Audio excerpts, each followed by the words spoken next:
Welcome. I'm glad to be with you. We are in the middle of it with Pelagius and St. Augustine. Augustine became the saint, Pelagius the heretic. But the battle they waged was one of theological understanding, but also a battle of winners and losers. Also a battle over power and who had it and who did not. And so by going back 1600 years and looking at the theological battle that went on between Pelagius and Augustine gives us a little insight, I think, into what's going on in our world, indeed our nation, right now.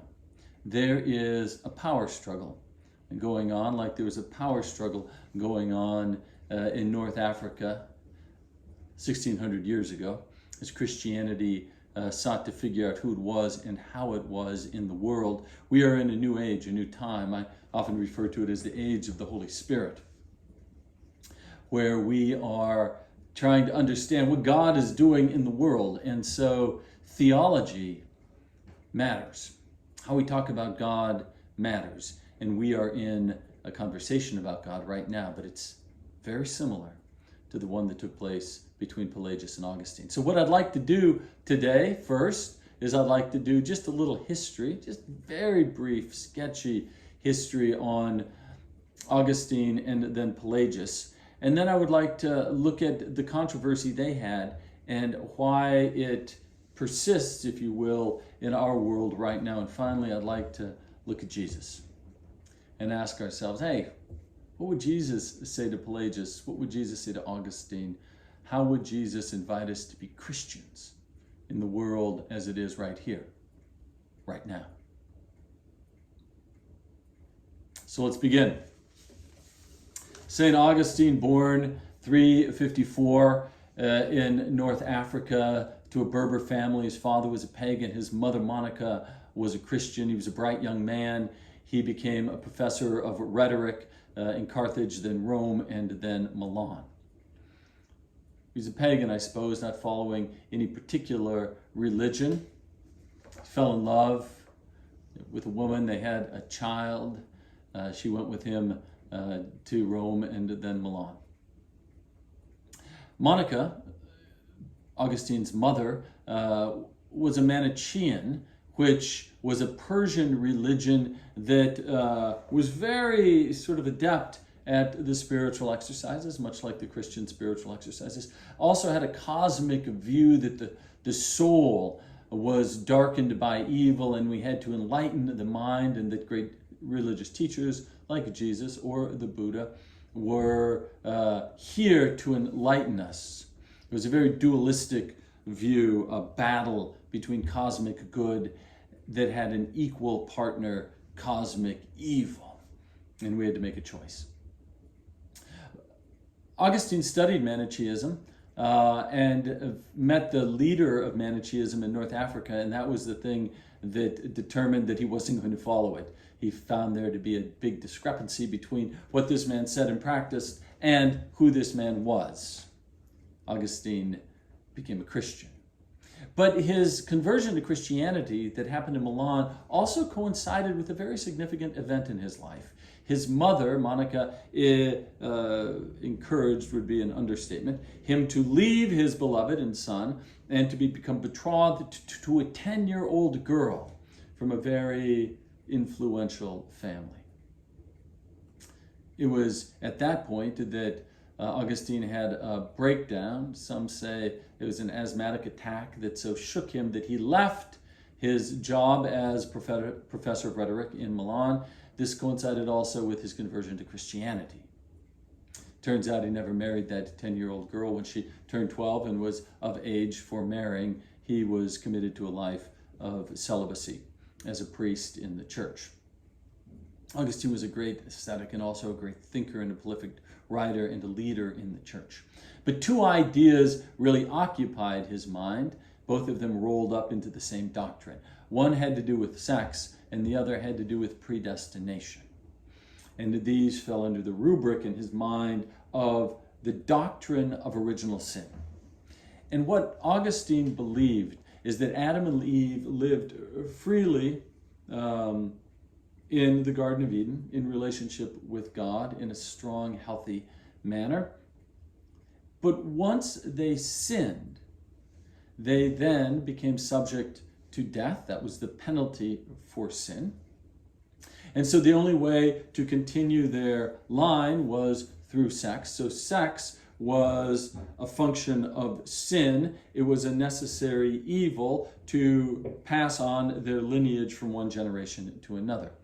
But because sex was bad, and it was bad because, to Augustine's mind, it was involuntary and it was irrational, the lusts and the impulses of a human being in relationship or drawn to another person. And so since it was almost beyond our freedom, and maybe this is the lack of freedom he felt in relationship with this betrothed girl, who knows what was sort of working on his mind to create such a sense of frustration, and that he believed that sex, which wasn't in the Garden of Eden prior to the fall of Adam and Eve, and then showed up, was something that needed to be purged by an outside force for all people who came into the world. And so each child born, to Augustine's mind, needed to instantly or quickly be absolved of the sin, the original sin that was passed on in his mind, literally, genetically. If he had the words for it, he would have said this,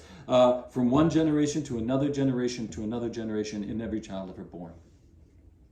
And so then the question is, if this is passed down to all people over all generations, and all children must be washed of their sin, why were some so privileged to be born into Christian families where they could be baptized and others were not?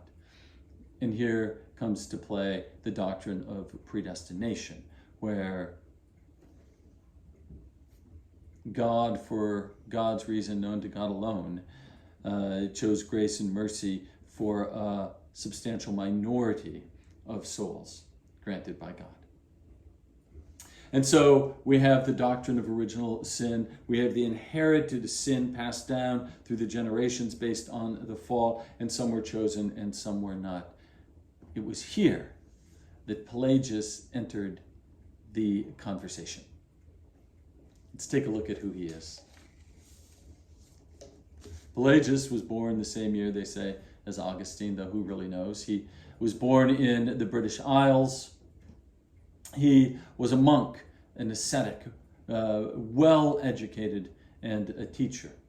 He started a movement around asceticism that was very compelling and attractive to people in the upper class of Roman society. It was a lay movement, and what Pelagius believed is he believed that all humanity had an obligation to practice following God, not just priests, but lay people as well. All believers had a moral obligation to a higher ethical standard.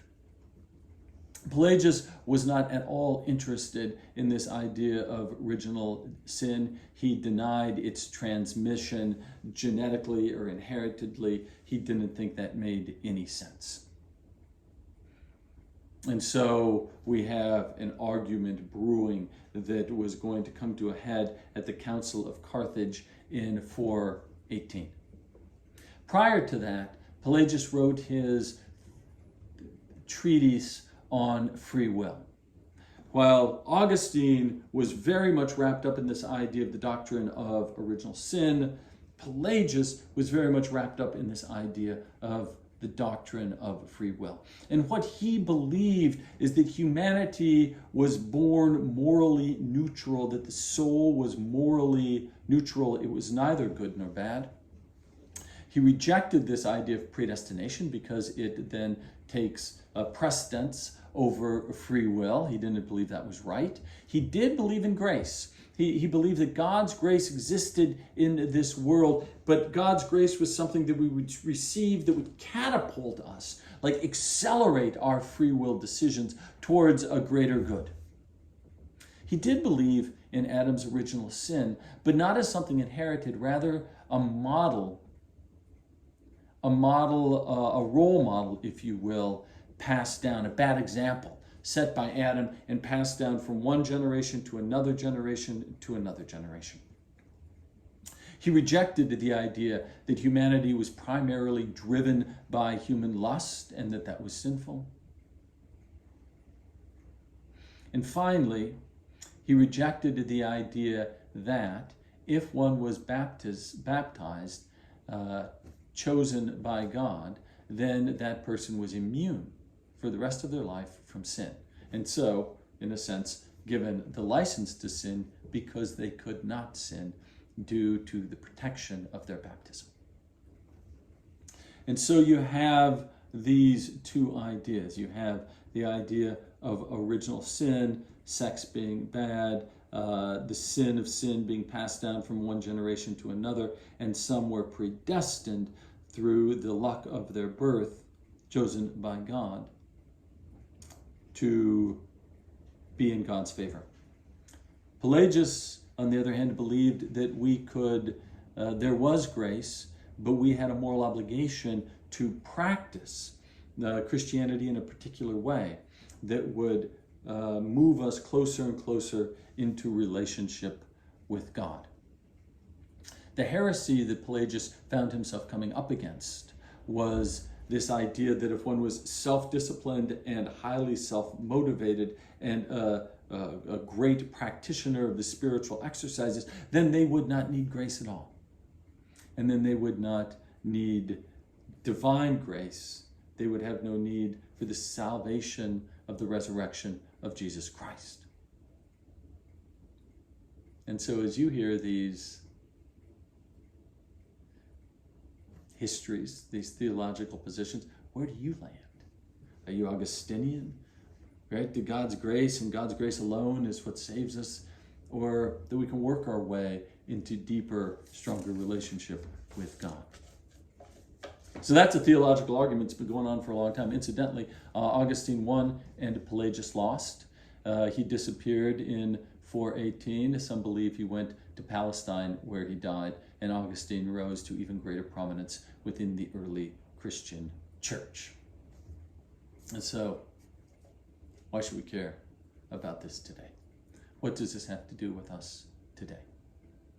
Well, I'd like for a moment now to fill your minds with the traps that Augustine fell into and the traps that Pelagius fell into, because they were fighting for power and hegemony and who had the right to decide who was in and who was out. That's fundamentally what was going on with these two arguments. But the prize was big. Who was in with God and who was out of relationship with God. God was the prize. Augustine won, but the argument hasn't ended yet. It's about power. And so here are the traps. Here are the traps that we experience even today. The trap that Augustine's followers fall into is this idea of born predetermined, born predestined, which means the sin is inherited to all people. All people are fundamentally bad, except for those that were born into Christian households and accepted the baptism put upon them by their families. So what does this mean? Well, even in our own day, it means that whoever holds power, whoever is in charge, is the decision maker regarding who is good and who is evil. Right? So if you have all the power, you can say, well, these people are good and these people are evil. And if you want to be good, you must do this thing. Become a baptized Christian. Now, to take that thought further, however, it means that people categorized over here as evil can actually legitimately, because God so ordained it, be treated as second-class citizens, or even worse. That those in power write laws, because laws are written by the powerful for the benefit of the powerful, to create locked-in advantage for the good and locked-in disadvantage for the evil. It's exactly what happened with slavery.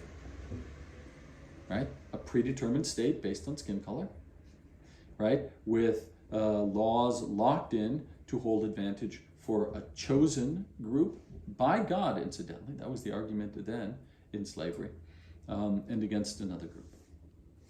Today we call this locked-in advantage QWERTY, the QWERTY model. Maybe you've heard of it, right? QWERTY, the top line, left hand of the keyboard. The keyboard that we currently use to type in our computers is an inefficient keyboard. It was made inefficiently because the early users of the typewriter would type so fast that the manufacturers scrambled the keys to slow them down so the things wouldn't catch. It's called, so the QWERTY, right? The locked-in advantage. We still have this inefficient keyboard because it's what we have. That's what Augustine in the idea of predestination was pushing toward. Locked-in advantage for people who were Christians or decided to be Christians. And all of the laws fell from that. On the one side, who has locked-in advantage? What does locked-in advantage mean in the world around? Who applies it? Who benefits from it? Let's look at Pelagius now for a second. He also played on this idea of locked-in advantage. His was a little looser. It was around elitism, right? The cultural elite, the wealthy, the well-educated, the self-disciplined, the ones trained in self-discipline had the advantage to rise in a hierarchy of holiness within the Pelagian system because they could practice the spiritual exercises.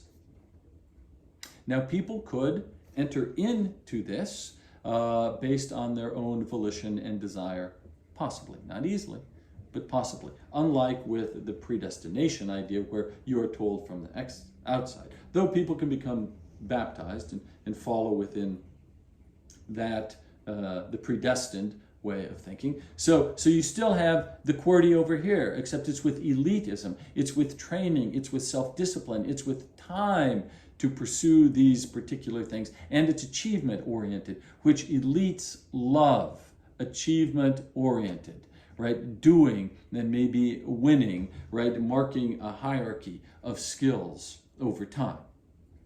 Now this pattern over here, Pelagius' pattern, begins to look distinctly like Pharisees, right? Because the Pharisees, had all of and the Sadducees had the power in Jesus' day, and of course it was inherited. They passed it on to their children and their grandchildren. And so you have, on the Pelagian side, you have elitism, cultural elitism, financial elitism. On the Augustinian side, you have predestination. And so, how does that look like the culture in which we live? Who has God blessed, right, in our culture? This side, the elites, this side, the predestined. Both seeking a locked-in advantage, both have achieved some semblance of locked-in advantage, and now they are battling it out. And so the question that I want us to wrestle with when we get together coming up on March 14th, Sunday morning, 10 o'clock, the question is, where does Jesus land? Right? How did Christianity become so focused on this theology and the theological battle? And where would Jesus have arrived at the answer to these questions, these theological questions? So I'll leave you with that. And one question to consider. It's the question we like asking here at Epiphany Parish. And it is the question Jesus always asks. It's the question he would ask Augustine, and it's the question he would ask Pelagius, and it's the question he would ask our political power brokers in America today, and it's the question he would ask you and I. What can I do for you? How does that question fit into our mix? What can I do for you? Thanks for joining me. I look forward to our further conversation.